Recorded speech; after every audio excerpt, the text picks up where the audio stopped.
One after another, they're finally here. All 12 For Honor characters, 4 of each faction, have finally been released, and we've got the information on all of them.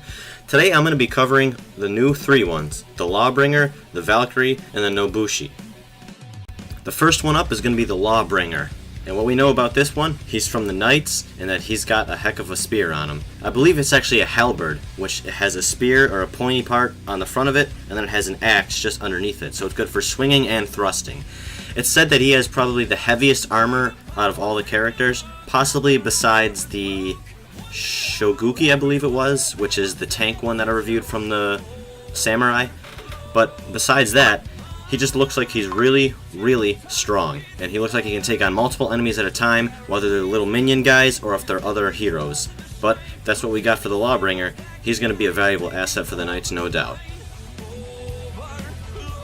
Next is the Nobushi, and this guy is for the Samurai. The Nobushi's weapon of choice, I believe it's referred to as a glaive, and it's kind of like the top of a sword, and it's on top of a spear. So it's good for just like the halberd, swinging and thrusting. Obviously it's a little different because it's not an axe head and a spear point on the front. It's just like a sword top or a sword head, but it still looks like it's a very good weapon. What was said in the trailer about this one is that their armor is very light and that they don't look like they're a big warrior.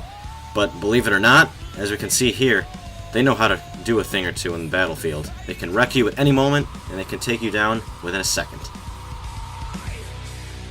Now the last one up, but definitely not the least, is going to be the Valkyrie, and they're from the Vikings. Now the Valkyrie is a very strong warrior, I believe only a woman, or if not only, usually and most likely a woman, but they've got a shield and a spear, they're rocking both, so they've got the valuable assets of defense and offense at any moment. So they can play it safe, hang back on the battlefield, and let the enemy come to them, or they can charge right in and do their best to knock them down. Now the Valkyries, they're going to have the advantage of long attacks, well, long ranged, I guess, in a sense, because they're going to be further back. If you've got a sword against a spear, it's obvious which one's got more reach on it.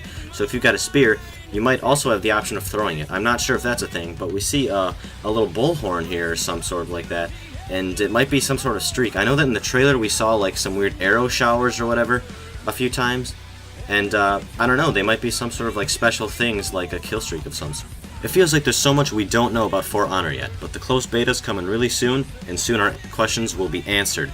And I hope that we'll get a lot of information out of the closed beta. I hope you get a code, I hope I get a code, I hope everybody that wants this game gets a code, because this game looks like it's going to be such more than the hype that it was supposed to be built up to be. The closed beta starts from January 26th to 29th.